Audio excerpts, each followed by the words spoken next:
वो माँ है तो गलत कैसे हो सकती है भला। परवरिश में कोई कमी न रह जाए, टिफिन में खाना एकदम स्वादिष्ट जाए, बच्चों के कपड़े वक्त पे धुल जाए, एक भी दाग रह न जाए। वो माँ है, वो गलत कैसे हो सकती है भला। Which brought you to becoming a professional poet? So we went into a lot of debt and about 50 lakhs. And I was so sure that all the debt had happened because of my partner. इसी ने भी अच्छे से संभाला, you know. The blame game. Yeah, the only person to blame. If you are going to write for everyone, it will never work. Poetry is a byproduct of the poet. Everything happened for a reason. कुछ बेवकूफियां ही हैं जिन पर आज हम मुस्कुरा जाते हैं। शुक्र है तब अक्ल से काम नहीं लिया। People are struggling in the field they don't love. जितना भी तुम ढीठ बनोगे, रास्ता उतना तंग लगेगा। पतवार को ढीली छोड़ के देख, माझी तेरे संग लगेगा, माझी तेरे संग लगेगा।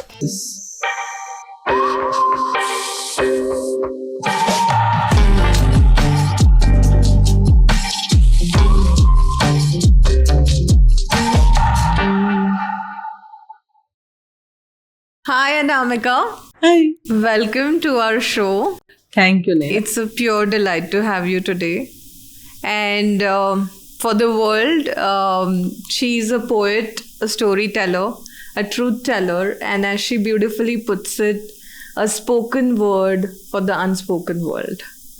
So Namika, we are very curious to know your journey and everything about your beautiful craft and art today. First of all, how are you feeling? I'm feeling great.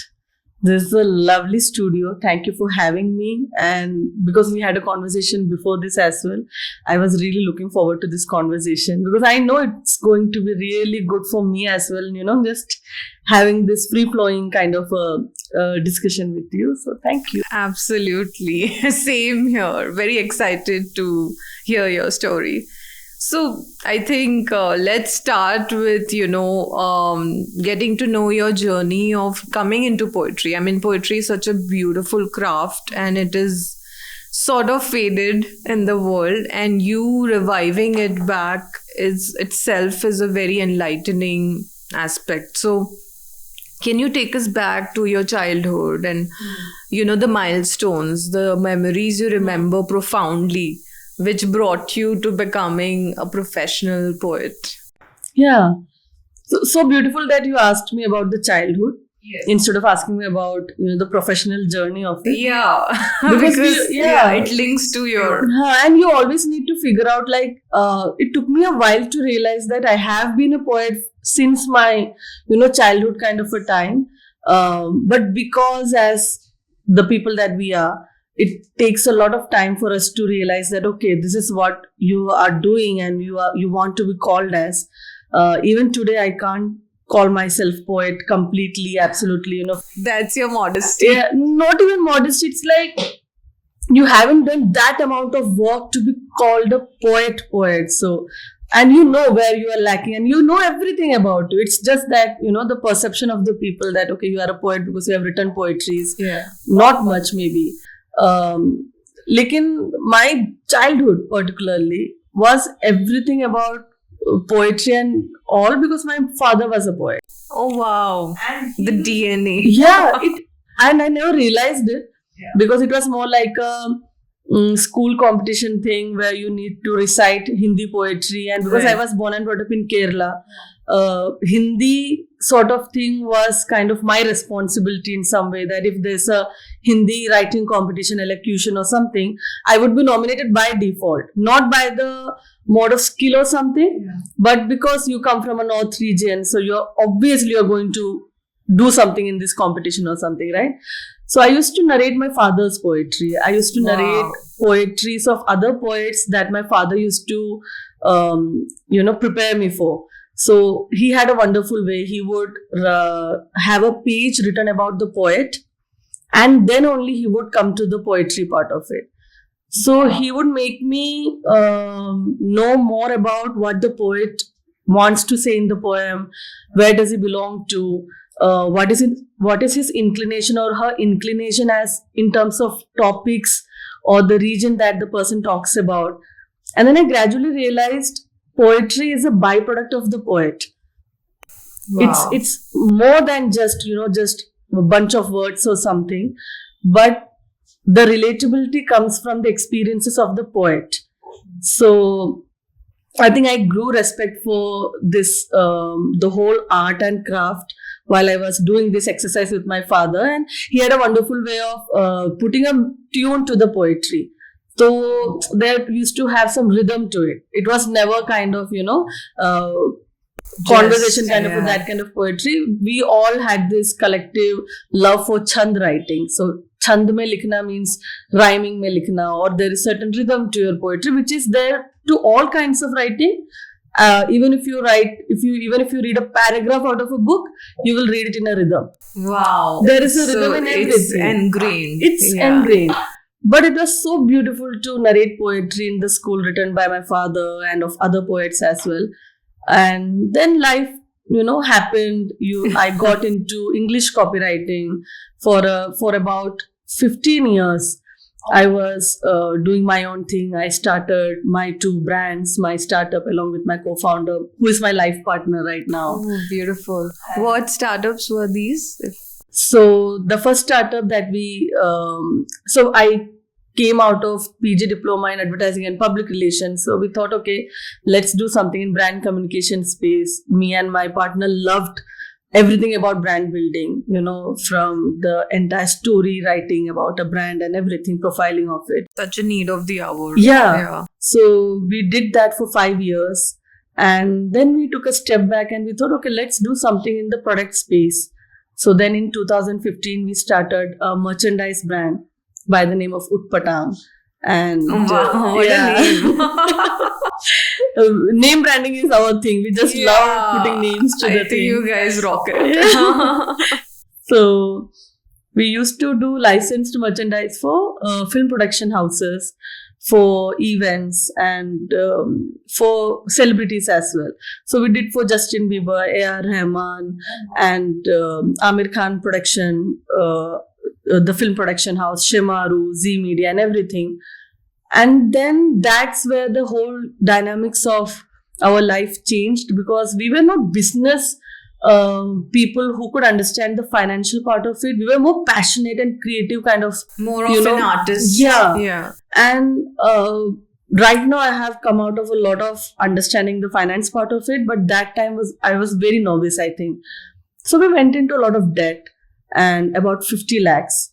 So we took a step back again. So after 5 to 6 years of doing merchandise for all kinds of brands and everything, we decided, okay, we need to actually, because we got into a lot of stress as well. Of course. Of, being in that zone for a long time. And merchandise, inventory, stock, it's a lot of investment. Yeah, and mini debt stock, we cleared the stock only 2-3 years ago. That was the amount of debt stock we had from that. And I think everything happened for a reason, because I went through my emotional journey, financial journey, and everything. And I put everything into my next step of being a poet. I started writing out of nowhere. That's another journey entirely. How many years back was this, Anamika? The writing part? I think it was 6 to 7 years ago. Like writing for writing purpose. Yeah, as a profession. Not as a profession. I started writing as a performer. Oh. Okay. The professional part of writing poetry happened much, 2 years down the line. Because I was just writing, I was just enjoying that phase of mine. Right. And the first poet that I wrote, it reached too many people than I expected, because it was my first poetry. I think then I got into that journey pretty organically. That okay, this is working and I love doing this. Though my first time on the stage was not very, peaceful. It was. What was the experience? I want to know this. So the first poetry invitation came from one of my friend who was putting up a show for the mothers on Mother's Day. That, we will invite all the mothers and we will have them narrate their story and poetry and give them a stage. Because they are the nurturers, they have always been with them. Let's do this for them and we will organize an event for that. But as a tribute to the mothers, he asked me to write a poetry for mothers. that after all the performances, you can just come on stage and narrate something for them. So the audience was majorly mothers, and the kids were there to support them. So I had, a ground full of mothers at that time, and I was not a performer. So after a lot of follow up from the friend that kuch likha hai kya, kuch likha hai kya, I thought, okay, maybe he has asked me. I don't know why he has asked me, because I was not into Hindi poetry till then, full fledged kind of a way. But I thought, let me give this a try. And I had my mother with me at that time, coincidentally actually. And I was just watching her do her thing. And I thought, okay, my mother is not like, the way the poets put it, or the stories that we hear about, that, mothers are like this, they are the sacrifice is their thing and everything. Yeah. And I have seen my mother stand for herself so many times in her life. Very unconventional. Unconventional in many ways, breaking stereotypes, breaking this, the restrictions of the clothing aspect of it, what to wear, what not to wear, those kind of thing. So I have seen her do her thing, run businesses as well. I have seen her run 3 businesses at home, from home. What an inspiration. Yeah, and that too in a place like Kerala, where she doesn't know the language very well, but she did a clothing business, she ran a beauty parlor, then she got into stitching business of it, and once she had a business of just selling carpets. Wow. So those kind of, so I was more like, what to write about her? How can I write about mother, which is more closer to me rather than what I have heard till now from others? And then I kind of, वो माँ है तो गलत कैसे हो सकती है भला. That was the first 2 lines that came. Wow. And can we get a little excerpt, please? Yeah, maybe a para please. of it. That would be. कि वो माँ है तो गलत कैसे हो सकती है भला. परवरिश में कोई कमी न रह जाए, टिफिन में खाना एकदम स्वादिष्ट जाए, बच्चों के कपड़े वक्त पे धुल जाए, एक भी दाग रह न जाए, वो माँ है, वो गलत कैसे हो सकती है भला. So I started from there. That was so beautiful. Yeah. So I then imagined her, wrote the poetry, and the next day it was the event, and the mothers had performed. We were already running late. There was still a performer who was there. And at the end of it, so I cancelled my recitation, because I was more like, I'm very afraid to do this. We don't have the time. And I'm very happy about it, because now I will not have to, face the stage and everything. And the friend was also like, haan, theek hai, we are running late, and okay, no problem. But then what happened is, towards the end of the event, there was a folk performance. And they were correcting their instruments, just tightening strings and everything. So my friend came running and said, how long is your poem? And I said, around 3 minutes. Okay, can you just do this while they're doing, because the audience is getting restless, and you can just, engage them with your poetry. No escape. Exactly. And my partner was there, my brother was there, my mother was there. My mother was a performer in that event. My mother writes. She has been writing for 15 years now. Wow. So that push kind of was, the push from above. Meant to be. And I went there. My paper is shaking. My lips can't just move. It's sticky. And everything that happens. Stage fright. Yeah. And if you watch the video closely, you can see all of this happening. I am doing all of this stupidity, and my narration is out of tune and everything. But I did that. And because my mother was sitting right in front of me, I think it helped a lot, because it was as if I'm finally telling her, what I want to say. And after the show, after that performance, kind of something shifted in the entire, in that space, that the mothers were crying, and a girl came running and took the paper in which I had written the poem. And all sorts of things started happening. After a few days, we released a clip of it, and that went kind of viral. Wow. And then we released the entire poem. That went across the borders. That, like, I used to get messages from the RJs of Pakistan, and Really? they used to send me voice messages on Facebook Messenger that we heard this poem, and I could see people reciting this poem to their mothers, writing to me what that poem made the difference that that poem made to their lives and everything. And for 3 months, Neha, I'm not kidding, मैं ऐसे बैठ के बस messages पढ़ती थी. It was like as if I have nothing else to do in my life. This is it. Very unprecedented. Right? Yeah, I because mean, I don't think you expected this at all. At all. It was going to be a one-time thing that I just, did that time. And But yeah. I think it is the authenticity in which you wrote, Yeah, which reached out, right? definitely. The rawness, which makes it so much more real. Do you think that's what touched people's hearts, Yeah. rather than consciously making it, a creative craft? Like, when it is just heart to heart, very natural. Trying to write Yeah. beautiful. It never works. It never works. Yeah. So I always keep saying this. If you're going to write for everyone, it will never work. I wrote that poetry just for my mother. That's why it worked. The emotion. Yeah, because I personalized it to the nth level that I was not thinking about, अच्छा किसी और की mother भी सुनेगी तो उनको कैसे लगा. I was not at all in that zone. I was completely looking at my mother, thinking about my experiences with her, thinking about the moments that she was, she had, and she was an inspiration for us. And even today, after that, what happened is you try to write good. Okay, viral gaya to अच्छा कुछ ऐसा लिखते, it never works. You I can't agree. write good. You can only write honest, raw, and very personal to you.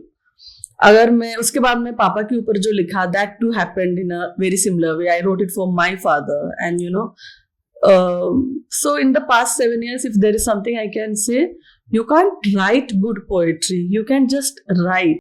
And now put it out in the Yeah. universe for people to perceive. Always. So, is that your format for all your poetry? In the sense, like you said, that you write for a particular person, or let's say you do for corporates as well, right? So, what is the intention when you start creating it? What's your point of focus? Like for beautiful. this one, it was mother and then Yeah. the father, but if it is like a full larger group Huh. Beautiful question. Okay, so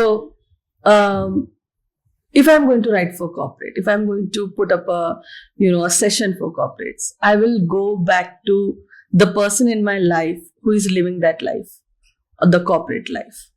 I will really get into the life of that one person. Oh, so you actually have a conversation with. I will, because I am a great observer. So touch wood, it really helps me. I have had numerous conversations with my brother, my partner, with people around me. Even, if you watch us sitting, my group of friends sitting and talking, it's kind of a podcast that is happening right there. Because we are not talking about anything and everything. That's also there, the part of it. But we also get into the lives of each other.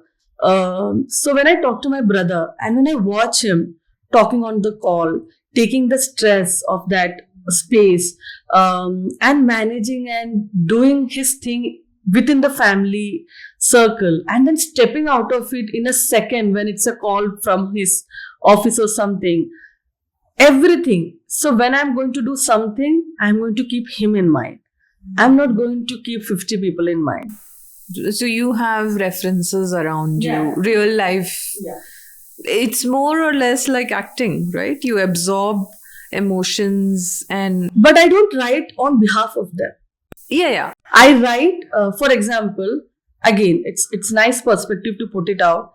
If I'm writing, for example, it's a very that kind of an example, but let me just give it out. If I'm writing on, say, sexual abuse, okay, and I can't narrate what the girl went through. I can't. Because haven't even if experienced- you say you understand, you don't understand. You haven't lived that life. You haven't faced the thing that that person has faced. So when I'm writing on that, I will write what I'm feeling about that topic. I won't become that person. I will be writing about, okay, what actually am I feeling as someone who witnessed this from a distance, so such a distance, and this happened with me. I was asked to write about Nirbhaya a long time ago, and I had to go through this process.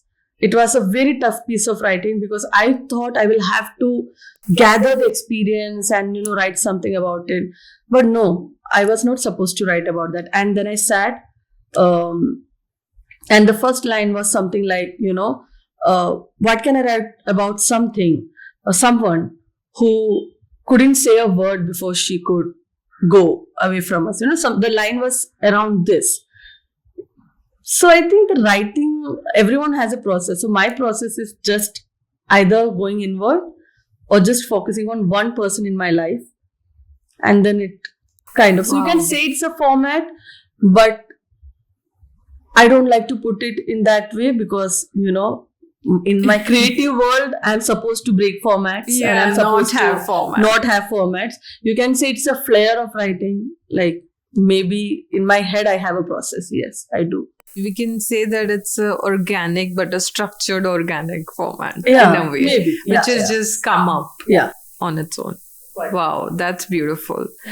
So also, Anamika, do you remember the first moment when you started writing? Like a profound moment where you really remember that this was my first piece of art that I created? Piece of art. Yeah, so you can, so you are saying that because what I can hear right now is that the initial few writings were very sporadic and, I was not sitting to write or something. It was more like, okay, I'm meant to do this something. As in your childhood also, like how old were you when you remember that memory that, maybe 5-year-old where you actually wrote on a piece of paper with? That I remember. I wrote a letter to God. Oh, and that was the first poetry that was 4 pages long. And it was more like me having a conversation with him. It was very kiddish, but I read that poem about, 10 years ago something, and now I don't know where that poem is. But when I was reading it, I realized that, okay, I had this in me in that age of time, It was, maybe I was, I don't know, 7 to 8 or that kind of age. But I think, yes, I remember that vividly because I wrote it behind a very thin copy that, I want to write this. I am trying to remember the title of the poem. It was some 2-worded poem. Mujhe पूछना है or something like that. But yeah, I remember that. I remember writing it. Right now I type, but I remember really being into it and doing my thing. I never narrated that poetry to anyone. I narrated it some months after I had written it because I was more like, this is something not to be shown. This is for me. And people will call me silly because I have written very hugely kind of, ki chote muh badi baat wali cheez in this. So I kept it within the wraps for a long time. But yeah. Yeah, I think initially we all feel that, but then we realize, as humans, we all have relevance to everything because inherently we all feel the same emotion. It's just that we show few and we don't show. So I think eventually it relates. Yeah. And I'm sure when you brought it up, people could relate to it. I don't even remember. I just remember that I was too much into what is good and what is bad. And that is the question I raised in that letter to God. Even today, I am very much into that. Ki kya sahi hai, kya galat, in between part, the grey part of it. I think I question that a lot because the kind of things that happen around you.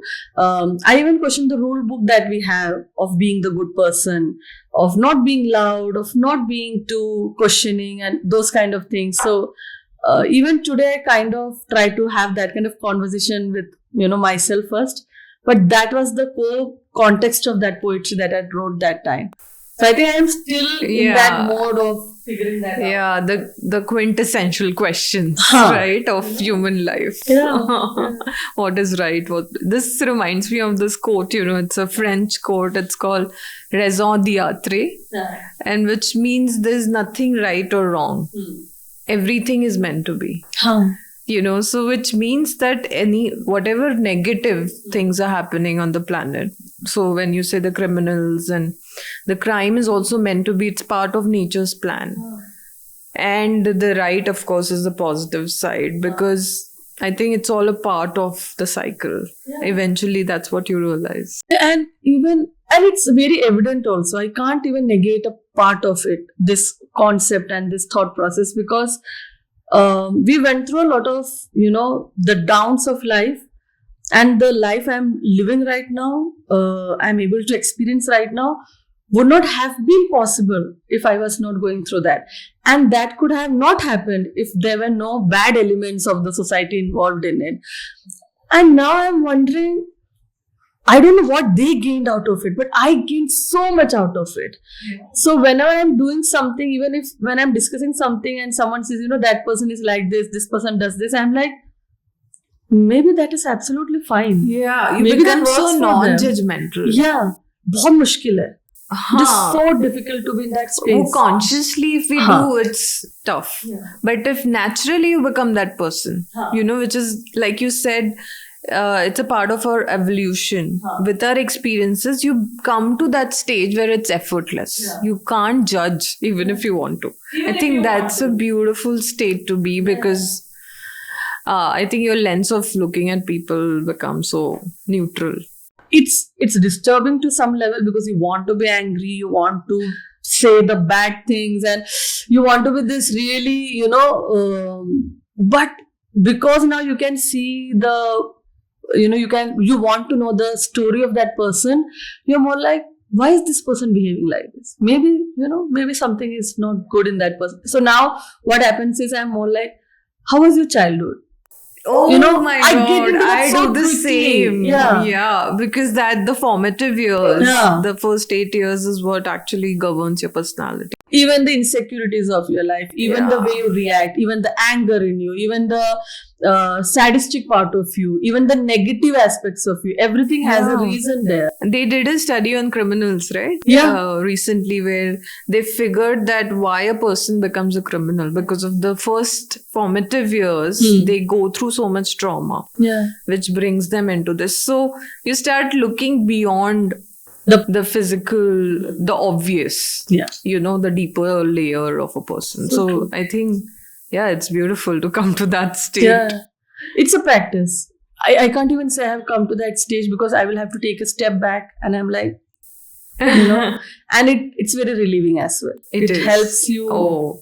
It's actually liberation in a way. For me, I think that's what liberation would mean. Yeah. What is poetry to you as a person? Is it a form of expression that you use to express a particular emotion? How would you define poetry? I have never sat down to define poetry. But today, let's just... I understand because I know... No, I mean, not a very formal definition. But what I'm trying to understand is how instrumental it is in your life today, because I'm sure your life revolves around. It's literally like you're breathing it. So how would you, define it in that perspective? So I think, to be absolutely honest about it, being a writer and a poet actually keeps you always a little frustrated about not being able to write about something, more than the joy of writing. I'm mostly worried about the poems I was not able to write. Really? Because while I'm talking to you, if there is something that comes to my mind, I can't just get up and go. And I know that after 1 hour, I won't have that liberty to write it down. And this happens to me on a very daily basis, that I'm in between something. Either I will have to be really mad to just get up from anywhere and any place, not thinking about anyone at all, But even at night, I have struggled to have a good sleep because something has clicked me. Or I really want to write something. I can relate to that. And even when I'm able to write, not able to finish that poetry and taking it with the flow that I thought I had it in me, that frustrates you even more. So for me, what poetry does to me is, it keeps me on toes. And it's always testing my ability to put things into perspective. And for example, I saw separation of people very closely, of couples in recent times, right? And then I saw the life that they lead after being separated. It's not liberty. It's more like because the society is not ready for it. So it's a lot more pressure on them to live freely after that, in fact, which is very sad. Now, for last 3 years, I have been struggling to write on this.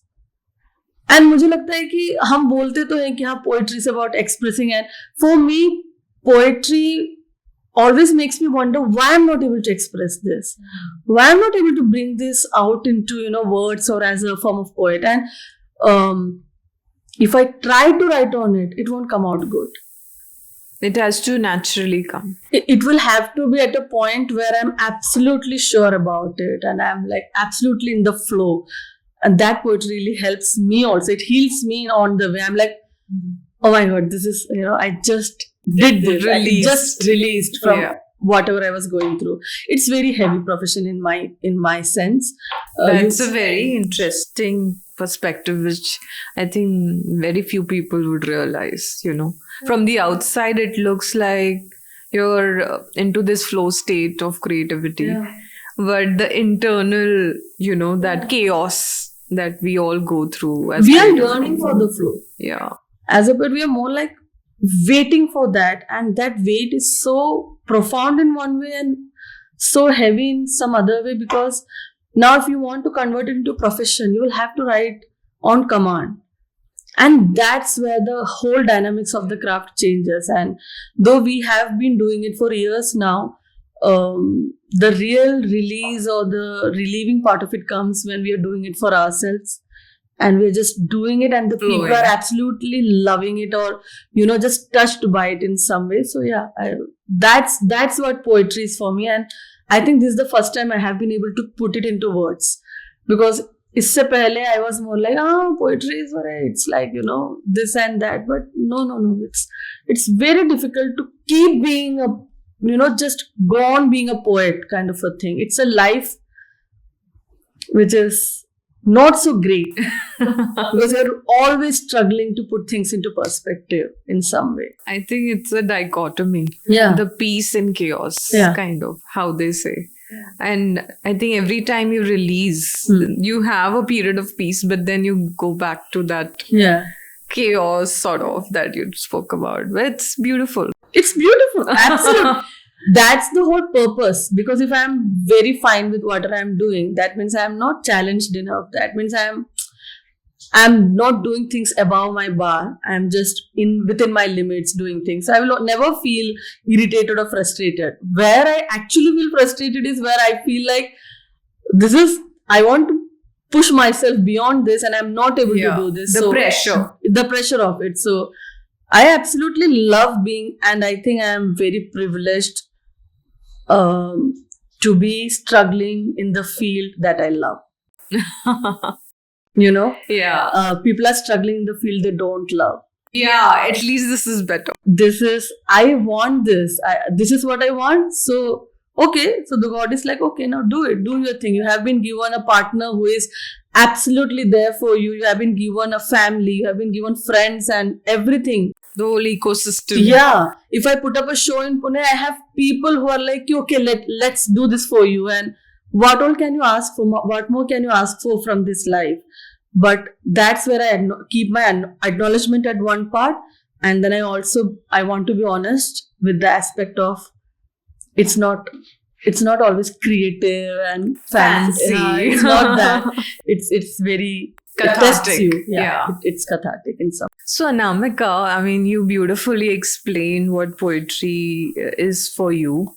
I'm also very intrigued to know, which is a very relatable thing for me, that what transition it has brought into your life from a corporate, very commercial career to becoming an artist. Of course, this also has a commercial angle, but I want to know the differences it has brought in your life, changed your life as a person and overall in your surrounding. So the transformation that happened from being an entrepreneur and struggling with the everyday aspect of it, all the entrepreneurs go through it, and I have been happy doing it. I just had to let go of that pressure when I couldn't take it anymore, right? And I think being under pressure constantly brings all the bad aspects of you. How you are not able to manage your emotions, how you are not able to respond the way you should have, how you're not able to look at the perspectives, the different angles, the context of everything. And I think I struggled with my relationships, my friendships, my health, my financial status at that point of time. Even the way I was able to communicate what I was going through, I was not able to do that properly because I was like, everything is happening to me, I'm the person who is going through this, the victimized mode of it. So the transformation happened when I started working on myself. Like, it's a very cliche term in today's time to say that working on myself, everyone seems to be working on themselves. But it's the most toughest part because the way I had to go through it was, I had to take care of my finances first. And I was so sure that all the debt had happened because of my partner. इसी ने भी अच्छे से संभाला, The blame game. Yeah, the only person to blame. The finances was supposed to be taken care by him. I was the more creative angle. I was doing the HR thing. I was doing the brand building thing, and he didn't tell me he was good. And I was like so stupid maybe to think that why was he not able to tell me that this is how deep we are in shit, Sorry for the word. But I think I went through a course which was on wealth and everything. And the beautiful aspect of that course was, for the first week, they made me accept that I'm 50% partner in the debt. It is not his, it is mine. And believe me, Neha, I couldn't do it for the longest time. I could do it in words, but I was not convinced. I was like, okay, let me be the bigger person here. But definitely 80% goes there, Yeah. Even if I had to divide it in some way. We are conditioned also that. I'm conditioned. I have the proofs. I have the logical reasoning. I have everything to prove that it is up to him to do that. And the day I had this cathartic cry that I went through, when I really had to accept it, because the person sitting in front of me couldn't take it anymore. She was like, you are not accepting it. Even if you're saying it, I can see that you're not able to say it honestly within yourself. So I think it started from there. And when I did that, my relationship aspect of with my partner changed completely, and it took another 5 years, frankly. But the journey started from there of taking the onus of it, and I realized that why was he not able to tell me? That is where I was responsible. Why was he not able to tell me what he was going through? So when I started looking at that point, I was like breaking down the things that happened in the past 10 years of entrepreneurship. And then I took sessions. I went to a psychotherapist and I took sessions with a very nice person. I lost my father during that time, so I was going through another kind of turmoil. So those sessions helped me a lot figure out how to figure out when I'm not able to. So for example, they just give you the tools, right? They don't give you mantra. This is the mantra, from today you are healed. That's not going to happen. So they tell you, okay, whenever something like this happens, these are the questions you need to ask. This is the way you're supposed to look at. And I have been using it even today. I use that part of the healing in everything that I do right now.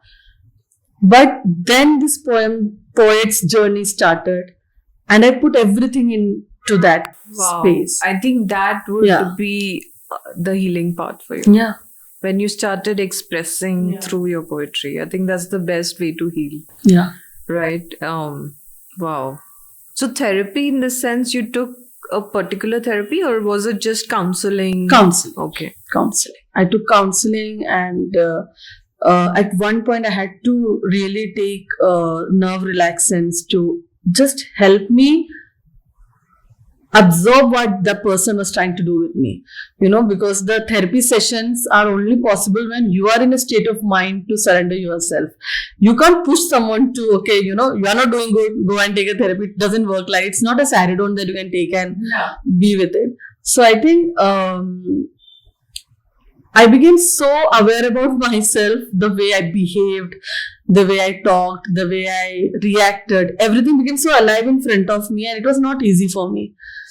I think it was the most difficult part of it. I think healing is so difficult. It is even difficult in an ongoing fashion also, because you are always looking yourself inwards. You are not at all able to pinpoint or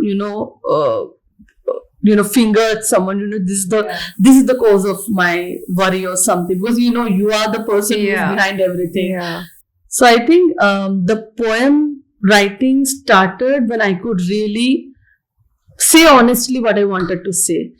Otherwise, I had so many filters in me, the way I talked about myself, the way I presented myself, because during that entrepreneurship journey, I was all about lies. I was like, hamare itne crore, itne lakh, itne client, itne customer, nothing was happening. I was crying in my bed, and I was more like, okay, let me tell the lies of it, and maybe it will work The for me. hardcore selling. Yeah, the hardcore selling. And somewhere being in Delhi, being amongst all kinds of entrepreneurs, always being in their circle, wanting to prove yourself, wanting to be validated for what you are up to, it takes a toll on you. It kind of you are not able to see what actually happens to you. It only happens when you are pushed to an edge, and then you are like, अब यहाँ से गिरना ही है तो चलो रुक के देख, मुड़ जाते हैं एक बार क्या हो रहा है अपने साथ में. तो I think that happened. So yes, it had a great impact of me coming from there to shifting to this space. And I realized way too early in my writing that I can't write for the sake of writing. So that's when I started to write on topics that resonated with me first, even if it's financial struggle, even if it's mental health, even if it's, all kinds of career-oriented complexities that a woman faces when being in a space like this. I used to talk about a guard. I used to be so angry at a guard who was standing in the building, who never used to greet me, but used to greet my partner. And I used to be like, ego. oh my God, what is this with this person? Why is he not saying good morning to me? Those kind of things.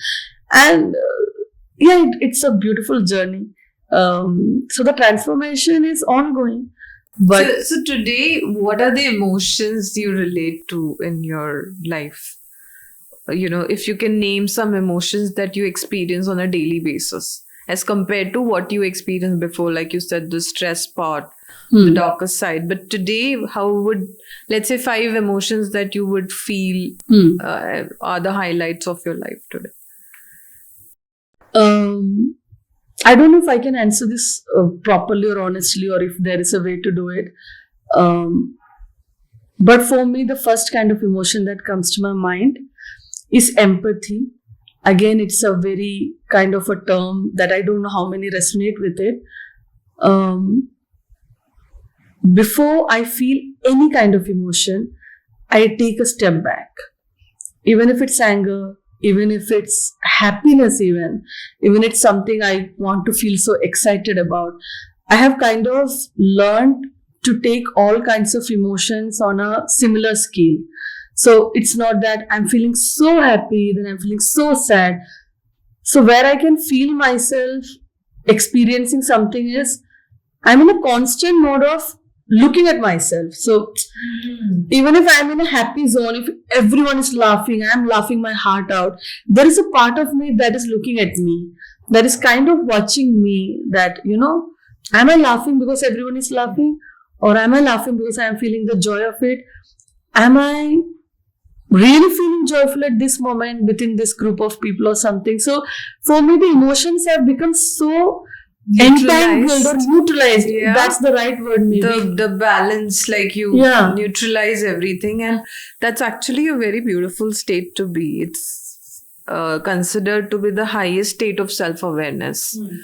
From being a victim to a witness is what they say, that you become a witness to your own life. Constantly. It's Constantly. I mean, it is a beautiful state, but I don't know. I go through the same thing. Sometimes I feel, I also want to just not look at Yeah. myself at all and be unaware. Do you feel that? Sometimes? So now the beautiful part, Neha. When I am looking at myself, I realize that no one else is looking at me actually. And I become free at that moment. I know that I can just, my sari could be like this or this, and I know that if I ask her after the interview, my sari was proper, she won't know. It is only me who is so aware about the crease, about the fall and everything. So I realized after constantly witnessing me that no one is looking at you. The way you are looking at yourself and being aware and trying to do the right thing, you are just putting yourself in a cage. So the more I look at myself, the more I come out of that cage. So I think it has worked in a very different way for me. So I don't, even if I have said something stupid in this podcast, I won't worry about it. Because I know that I don't worry about anyone else doing it. Because if I am Yeah. observant about others as well, I know that if today you haven't asked me the one question that, maybe you have asked me a very lenient question or something, I won't know. I am too much into this conversation right now. But you will be very aware of it. You will be very aware of what I asked. Maybe I'm saying as a person, as a generic perspective, that we are only self-aware about ourselves. No one else is. No one is looking at you. I don't know what Sheetal is exactly wearing or what she is doing at this one, but Sheetal might be aware about it. So that kind of understanding grew on me after a long time of being this person who is self-aware कि बाल ऐसे हैं कि ऐसे हैं. Now I am more like, अब मैं कोशिश कर सकती हूँ, but अब ऐसे ही है. More in that state. Yeah, So that's also very liberating again. हाँ, it's very liberating. It's very liberating. Because it takes away that stress of being perfect all the time. You can do it for the love of yourself, like you like things in a proper way, you can do it, but you will stop doing it because someone else is watching you. That's it. That's the only thing will happen. Wow. So also, Namika, I would like you to, put some light on if, let's say today, somebody identifies the art of poetry in them, and they're also into a similar career, the typical corporate career, and they want to kind of transition into this. Can you guide them and educate them as to where they can start, how they can start, and to kind of also avoid the challenges you went through, so that it's smoother for them? So again, I will go to the crude part of it. There is no start to this journey because you can't pinpoint it. As I have seen with myself, you can't pinpoint when it started exactly. When did I start becoming a poet? That I don't know. I have no idea. Let me give you a life case. Let's say I am a 20-year-old. Yeah. Which I might be, guys. And if, let's say, I am right now pursuing a corporate career, but, I know from childhood that I have this bent towards writing. But I also have to earn money, pay my bills. So now if taking this life case, if you were to talk to me as a 20-year-old, what would your guidance be to me? So yeah, keep writing. Don't ask for too many feedbacks. Start doing things out of fear, not because you don't fear anymore or something. Don't wait for the fear to go away before trying something out. Keep the job. Do the writing for good enough time. When you realize that this is something you can do 9 to 5, the way you are doing 9 to 5 job. If you are not able to do this 9 to 5, even if it's a creative writing, even if it's sketching, even if it's painting, dancing, if you can't do this 9 to 5, this is not yet something you can do professionally. It's not your passion. It's not your passion. It is something you're doing after the work. It is something you're doing in between work. And if you stop doing the job and you think, okay, this is something I love, now I'm going to do this. Now you have the pressure of making that art earn money for you. and that art will start feeling like a job. So till the That's time, a thin line, right? yeah, it's a thin line. Till the time you're not able to completely be in a position where you can write continuously, you are kind of, you understand the professional aspects of it. Maybe that is on the way, it will come and go. But what happens is the moment people write 10 poetry, and because we have easy platforms out there, which is good and which is very nice actually, that you have a space to put it out there. But just because you have a platform to put it out there, you feel like, okay, I can do this. You know, I got these many likes, I got the response. But there is a very, the very honest life part of it, where converting your art form into a professional thing is as tedious as doing a job or running a business. It is not a hobby anymore. You will have to, if you are making reels, let me just say you are a stand-up person who just make reels out of home, say, you know, funny things online or something, you will still have to do it 9 to 5. You will still have to schedule it. You will have to have an Excel sheet when the content should go out, because the platforms that you are working on work on an algorithm. They work on a schedule. They work on reach. They work on views, and they work on numbers. Wherever the numbers are involved, you will have to take the profession as a job. Yeah, there are mechanics that you have to follow. Even when I don't have a work, I'm still writing every day. I can't escape writing, because the day I will have the work, I will have to be so spontaneous in delivering that work that I will have to constantly working on my skill and my craft to be someone who can be hired professionally. But if I am like कि अब तो freelancer, अब जब काम आएगा तब करूंगी, Yeah, जब मन किया जब मन किया तब करूंगी. So the reason, very nice. So the reason why people switch, that is where the whole story lies. If you are switching because लोग तो कमा रहे हैं इसमें से, तो मैं भी फिर अपनी मर्जी से काम करूंगी और कमाऊंगी. The reason itself tells you that no, it's not your time to. But when you see that, you know, I'm earning this much already out of this profession, the amount I'm earning from my job, and now I can make a smooth transition. I already have a 6-month corpus. I already can give myself the time to experiment in this space. And if it doesn't work out, I can go back to whatever I was, you know, doing earlier.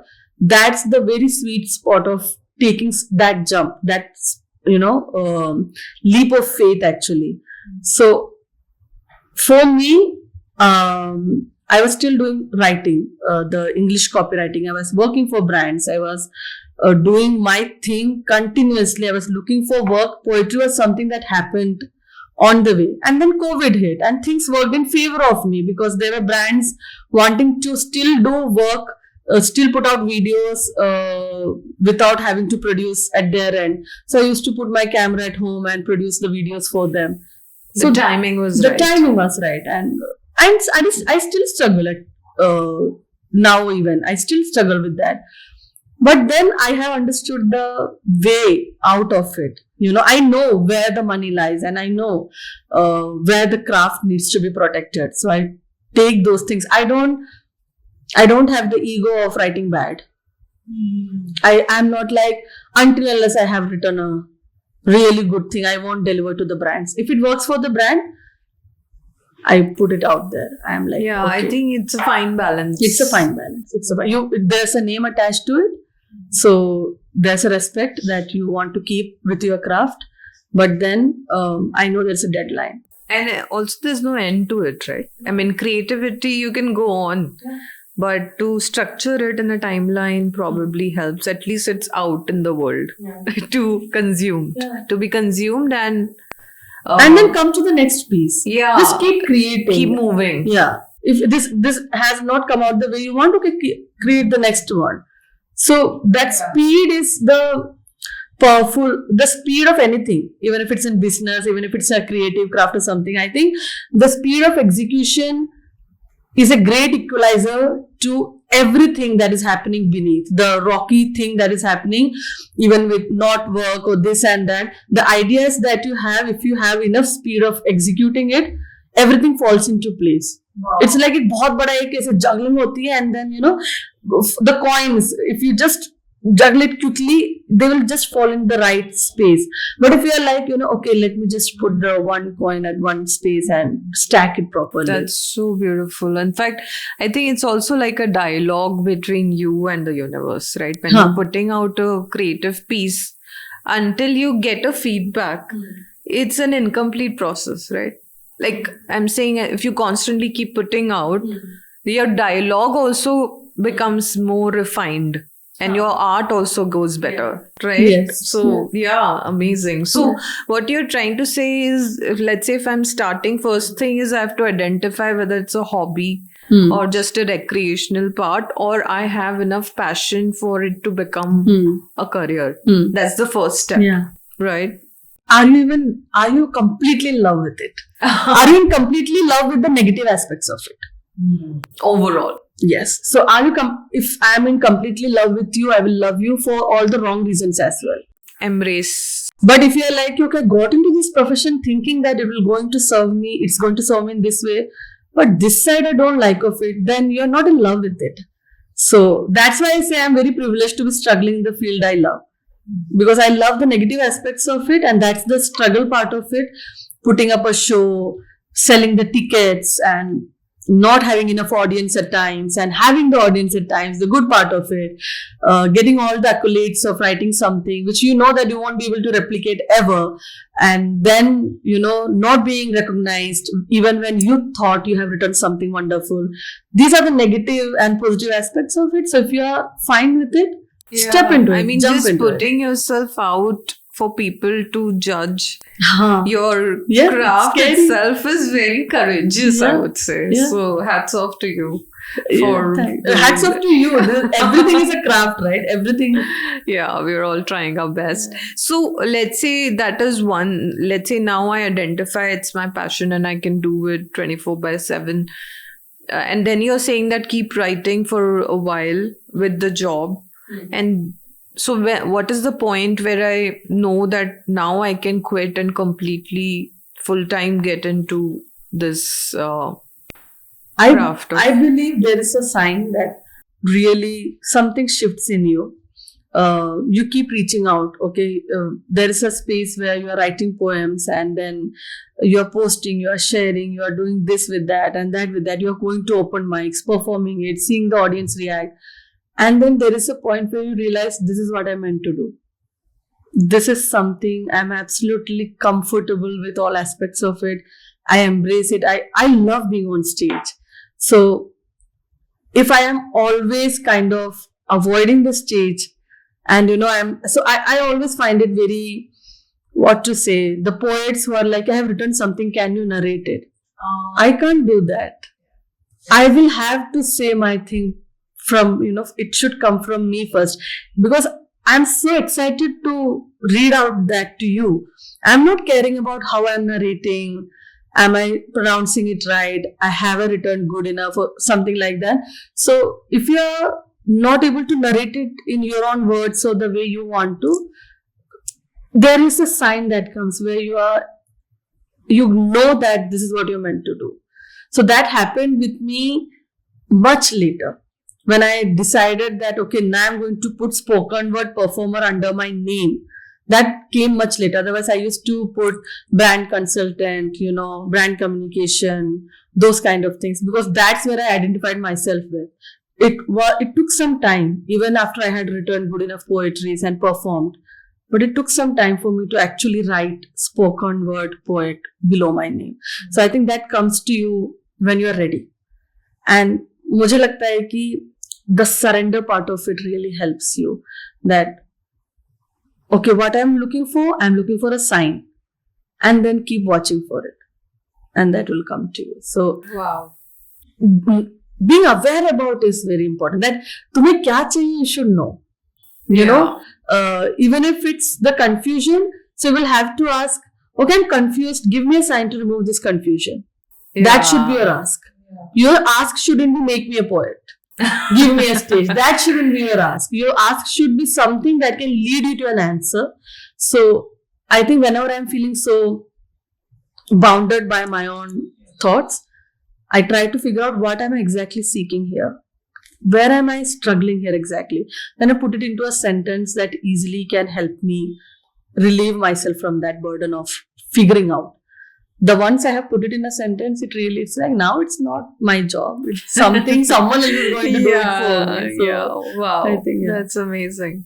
And also, let's say once I identify, I keep writing, how do I monetize my art? Because that is, I think, the biggest pain point today for a poet who wants to take up as a profession. And you have gone through that journey. So any, suggestions or value add you want to give to people who are, upcoming poets, how they can actually start making that as a proper profession?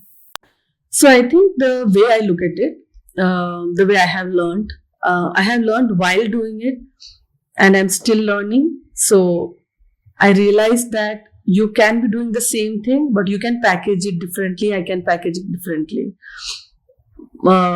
Consider that you are writing on emotional health and wellness, okay?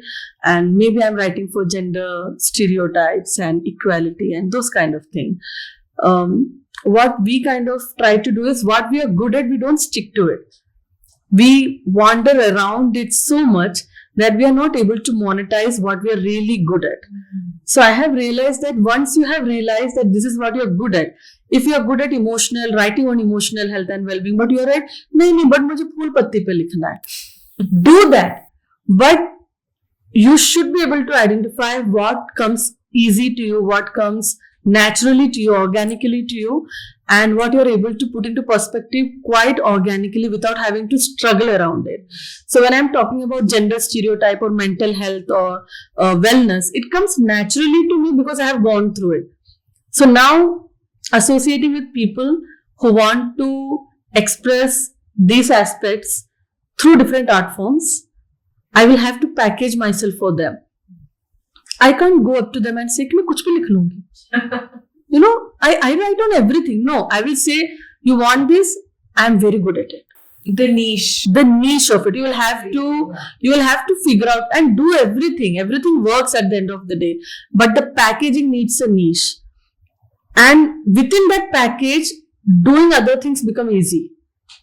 But if we are all spread around, I'm like, I can do this, I'm good at this, I can also dance, I can also sing, but I also do poetry, because you want to be like, अरे किसी को not a clown. छूट ना जाए कि मैं क्या कर सकती हूँ, and that I heard the hard way. Wow, I love that tip. I think that's Yeah. a very good kind of introduction to the world, that you need to have a niche to introduce yourself.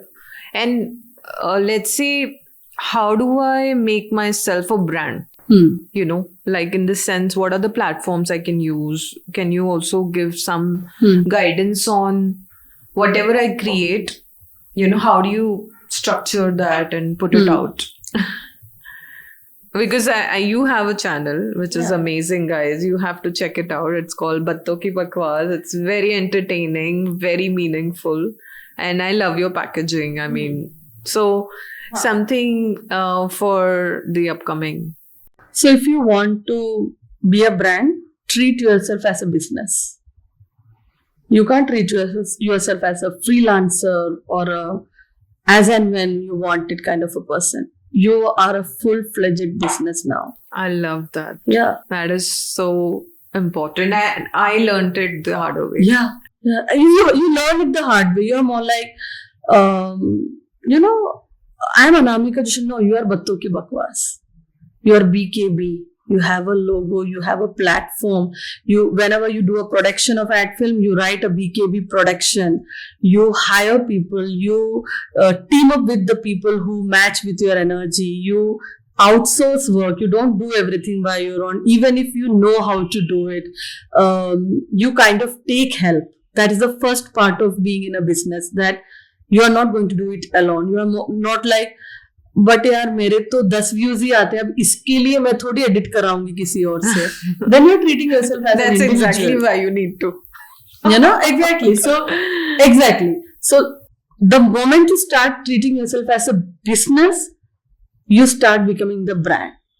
And that brand building happens only when you start understanding that there is a monthly remuneration attached to it, and that should keep increasing with each month, and you will have to dedicate this amount of time, and you will have to be in it in all ways possible, even if it's meeting people, traveling or something.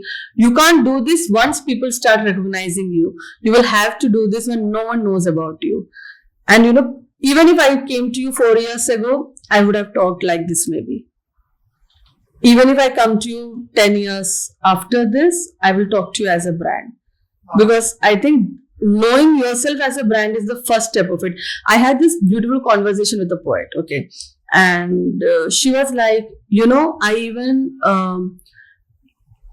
I go through each email that my team sends across to any brand because I know what I stand for. I don't want a word shift from here or there. I know my value. If someone is saying we can only pay you 30,000, I know my worth is 60 or 80 or 1 lakh, whatever it is. So waiting for others to recognize you is the biggest mistake that you do.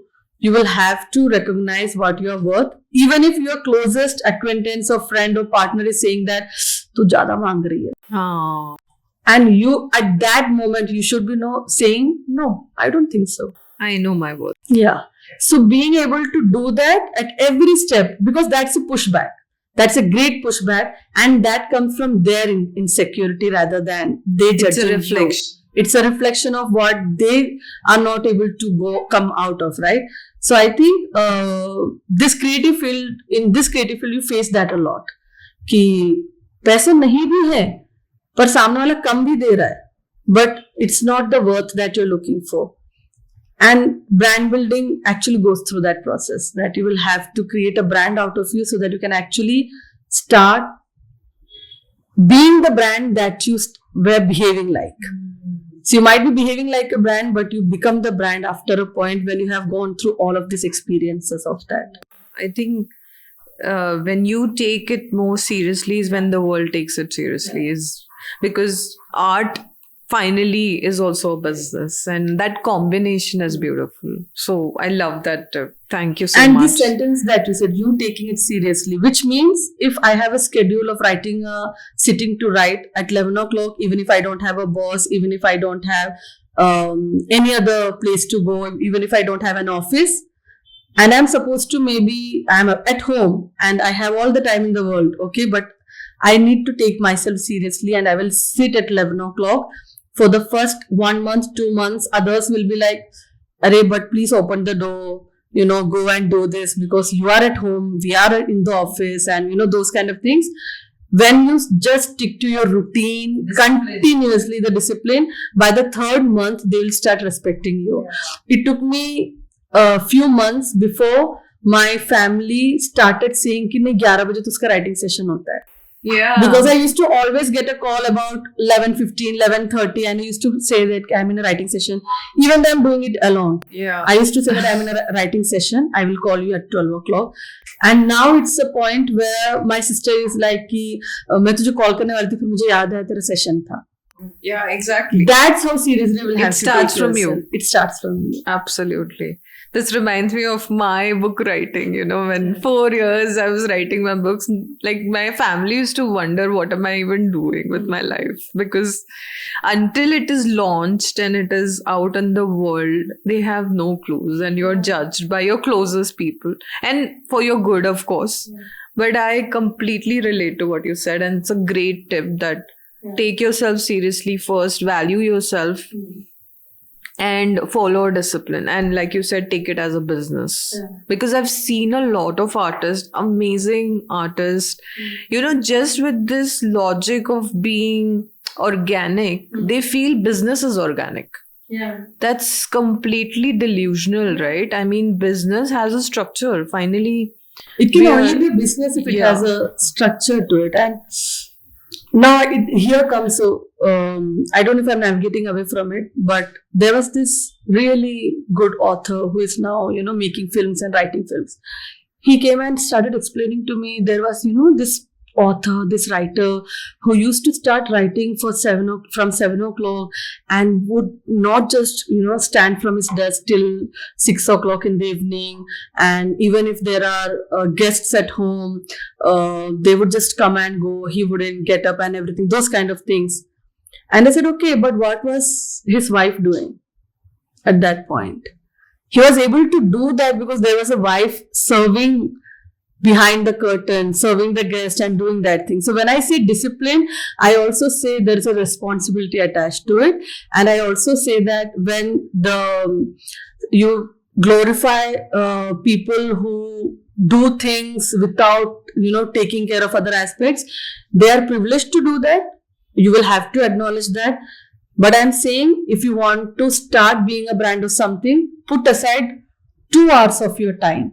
May not be you can't do from 10 to 6 or something, but maybe from 1 to 3 or 3 to 6 or some kind of that time. कि ये time मेरा है. Dedicate. Maybe you don't do anything in that time, but ये time मेरा है. मैं 3 बजे बैठ जाऊंगी, मैं कुछ नहीं करूंगी. It's like you're waiting to also receive. Yeah. Right? I mean, you need to also show up to the universe that here I am, available for you, doing nothing else. And please send me what, like an instrument, coming through you, the art. Wow, that's amazing. A poet actually used to say that poem comes to me, but I make sure that it comes at 9 o'clock. Because I sit at 9 o'clock. Wow. But this No, is you're true. realizing how many years he will have to always sit at 9 o'clock to make it work for him. All right, Anamika. We come to my favorite round and segment, rapid fire. Do you enjoy that? Let me see. I'm surely going to enjoy this. So, all right. First, a poem that never left you. Written by me? Or? Yeah, you. Oof. Oh my God. I On got top of your head. That never left me. माँ तुम भी गलत हो सकती हो in some way. Yeah. That was your first official. Yeah, first of all. I think there are experiences attached to it. That's why. Amazing. A scent that smells like home. My mother's shoulder, whenever I lie on her shoulder, there is a smell that.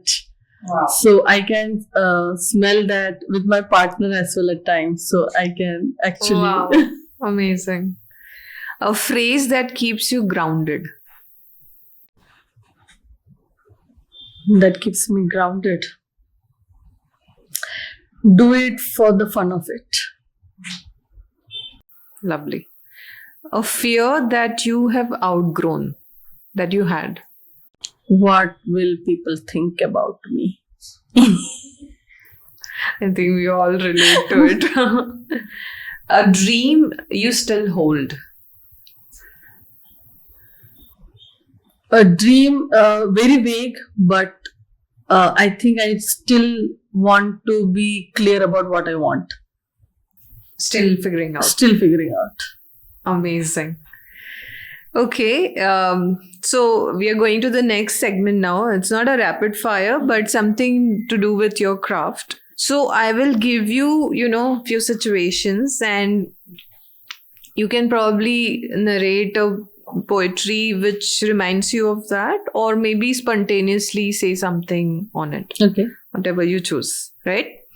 So the first example or a situation is somebody going through a breakup and says that I want to go back to my ex, but I know I shouldn't. Mm-hmm. This is the emotion. Okay. So anything that comes to your mind as poetry on it. Not poetry, just something that you shouldn't. Because I think romance as a genre is something I started exploring not from the breakup point of view, but from the point of view of building a relationship.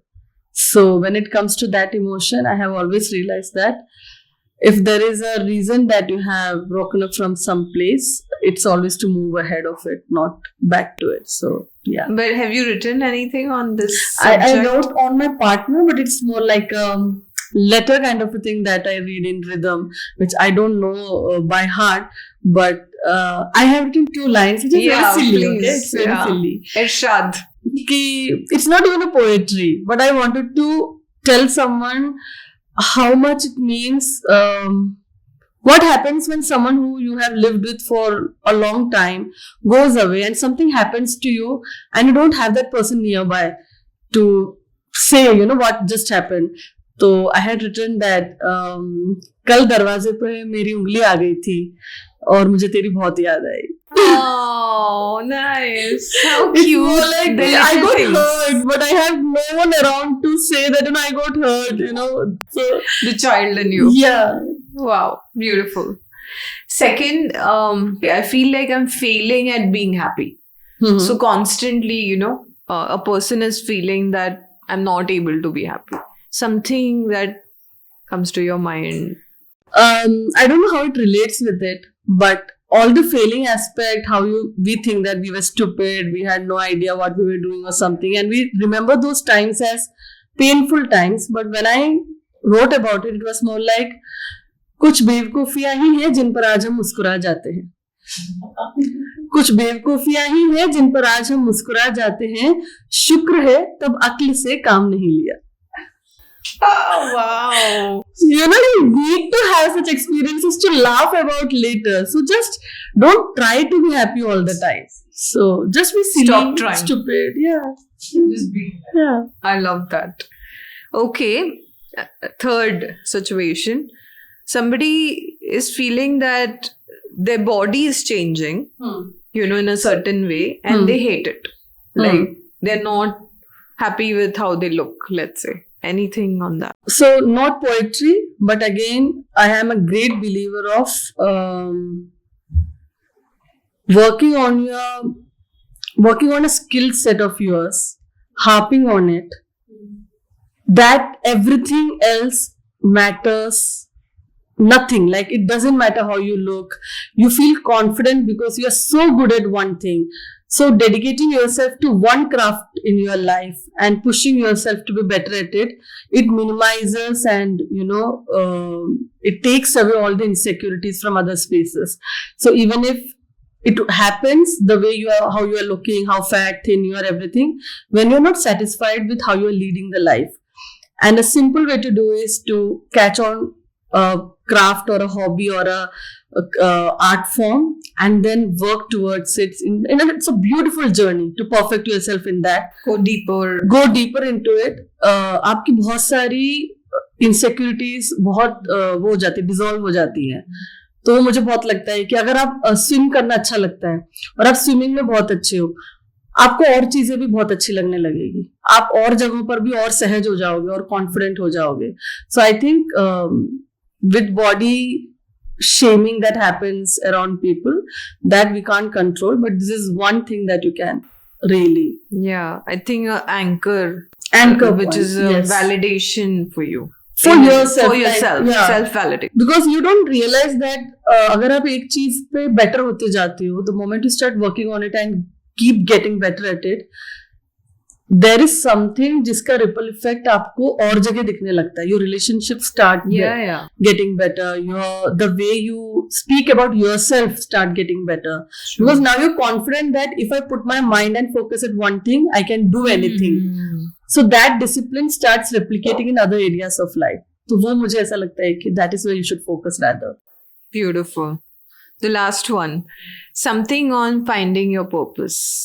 Like, I think this is a very kind of common feeling with every human. We all want to find our And this is my favorite purpose. topic as well. Because I'm still finding my purpose.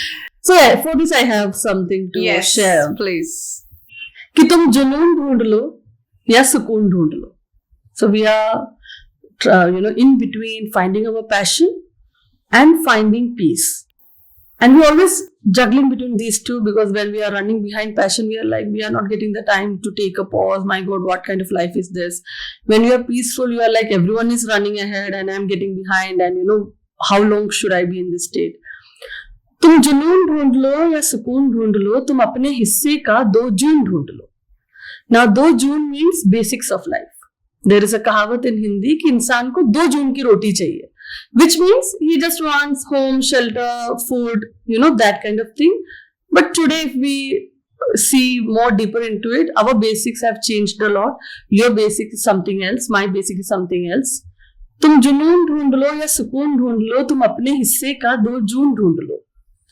कभी जुनून के रास्ते में कांटे मिलेंगे तो कभी सुकून काटने को दौड़ेगा. तुम जिस तरफ भी चलना चाहो, मन दूजी तरफ को मोड़ेगा. तो जिस पल भी तुम जिस पथ पर हो, उस पथ की तुम नब्ज टटोलो. छोड़ के मन की खींचातानी, खुलकर उस पल के संग हो लो. जितना भी तुम ढीठ बनोगे, the more you try to control, जितना भी तुम ढीठ बनोगे, रास्ता उतना तंग लगेगा. पतवार को ढीली छोड़ के देख, माझी तेरे संग लगेगा, माझी तेरे संग लगेगा. Oh my God, this deserves a standing ovation. It is so beautiful. It just made me so emotional. Yeah. Thank you for sharing that. So I think purpose happens when you finally surrender and go with the flow. Very cliche, but that's the truth that you will have to experience at some point. So, and the way you've put it so beautifully and so simply. I think that's the beauty of poetry. It just simplifies. It simplifies Yeah. emotions, yes. Yeah. Wow. That again now brings me to, the core offering you have for the corporate specifically. I mean, we have all been a part of it and Yeah. we know the stress levels that they go through. So just curious to know your way of, using poetry to then reach out and make it transformative for them. How does that happen? So just how you said it, right? It simplifies things. And sometimes when we are in a loop, like in a corporate life or something, all that you need is not to prove anything or not to inspire or motivate them. Say something that's absolutely relatable to them. Put in words what they are going through. I think the biggest need of the hour is putting into words what the other person is going through, being able to do that. So when I'm talking about corporate wellness and how I want to go about it, my idea is not to narrate poetries to them. My idea is to connect with them and bring all my experiences of being an entrepreneur, being someone who struggles in various aspects of life, and then share that struggle and a little bit of how I have been able to navigate through it with them, but in a very structured format so that it's easier for them to figure out a way out by themselves. Instead of just listening to me, making them talk about certain aspects of life, making them understand the significance of asking for help, significance of communicating to other people what you exactly want, or communicating with yourself what you're looking for in this place, or what exactly are you seeking here. And these questions are so broad that it's not easy to sit and find an answer in a way that you understand. So I can try to be that tool that can help them lead themselves into finding the answers for them. So I think what I really want to do is create an experience of conversation merged with poetry, merged with stories that I have gone through, and ask them the stories that they have lived and the experiences that they have gone through, and bring it together in a way that we create something at the end of it. Co-create something. Wow. So I think I look forward to that kind of thing, because poetry in a environment where there is no purpose involved is more like an entertainment or something that you just consume. But when it comes to making it work for a group of people, then I'm also putting there a purpose behind it, which I think is going to be a good experience for me as well. As much as I want it to be for them. So, absolutely. Yeah. I think one thing, my takeaway is that it revives certain emotions. Yes. Like we all relate to poetry inherently. And I think that's also a release in a way, right, for the audience. Yes. And like you said, it opens up their heart to then share. Yes.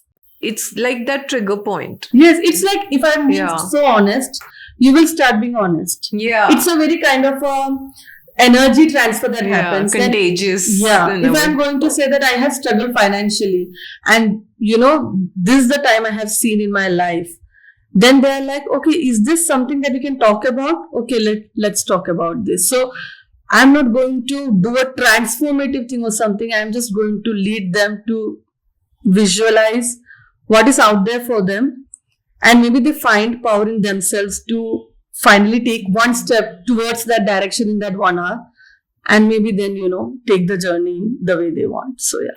I think another thing also with poetry is what I absorbed is it makes something very serious, very kind of natural.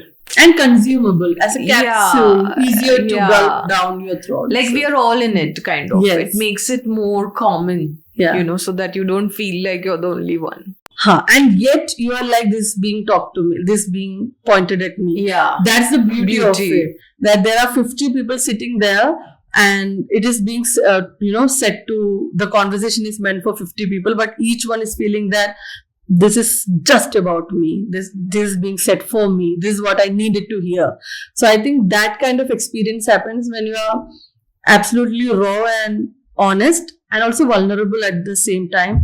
I need to be vulnerable, not the person who is taking over their time. Yeah. More like including myself in that tribe, so that, because I have seen that corporate life up close from my end and from the experiences of people I love, and I know at some point where I can help them in looking at things, in the way they talk about certain things, and break certain barriers of how they talk about their job.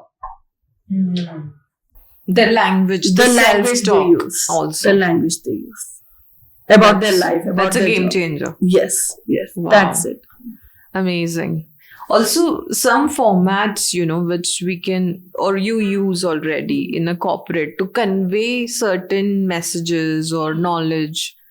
Can you just name a few ways you actually, perform these sessions? So, I don't go with the format for every place. There is a very beautiful exchange of, energy that happens for each space. For example, if I'm going with a set mindset of, this is what I'm going to do. But after one poetry, that what you had planned the next is not meant for this Yeah. audience. This is something I can switch on. I should switch on spot and make them do something else or experience something else to them. So what I do is I bring in a lot of mixture of starting with the poetry, going into my journey in between, and then engaging them in an exercise kind of a thing where I give them a very basic rules of, what worked for me, with examples that why this worked for me, and then lead them to replicate those exercises in kind of a set period of time with a certain environment setting, atmosphere setting, where I kind of like to do certain light dimming and those kind of things. So I want to make it a more like a experience that stays with them even after they have gone out of it, because I have seen people message me after the experience that from this point on we are going to do this, which is something we have been afraid to do or something. So I think that breaking barrier thing happens when you're not following a format, rather going with what the audience have to give to you, so that you know exactly what they are there for. So Wow. I think I will be experimenting a lot, to be frank. Yeah, I think but, that's the beauty of it, right? Yeah. There's no standardization to it. And I think any message can be conveyed through poetry, right? So you must be customizing, let's say, even on leadership. If you were to talk to the audience and inculcate few attributes of leadership, I think it can be done in a poetic way. Yes, right? definitely. Yeah. Because poetry has always been a form of art where it used to inspire people, motivate people, leave them questioning or leave them looking for more answers. So poetry is just a form of communication for me, but capsuled in a way that it's easier to absorb, and it's easier to demystify certain aspects, which when you put it in sentences and everything complicates it further. So, and it gives you a little freedom. Because जब आप बात करते हो तो there is a high chance of you kind of offending someone, or saying the wrong thing or something, because you are in a state of flow or something. Poetry actually brings it all together.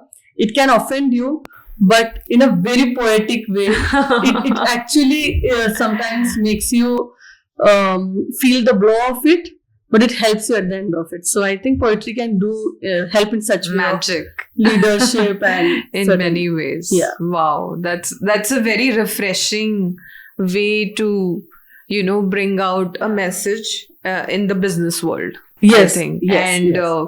yeah, guys, we are actually collaborating and looking forward to having Anamika for all our sessions, and you will experience this beautiful journey with her. And yeah, look forward to it. Thank you. I'm looking forward to it actually. Yes. Another aspect, very profound aspect of poetry is the healing part, right? I mean, it is a release, like you said, it is something liberating. What do you feel poetry can do to a person who's listening to it and writing and experiencing it all in one?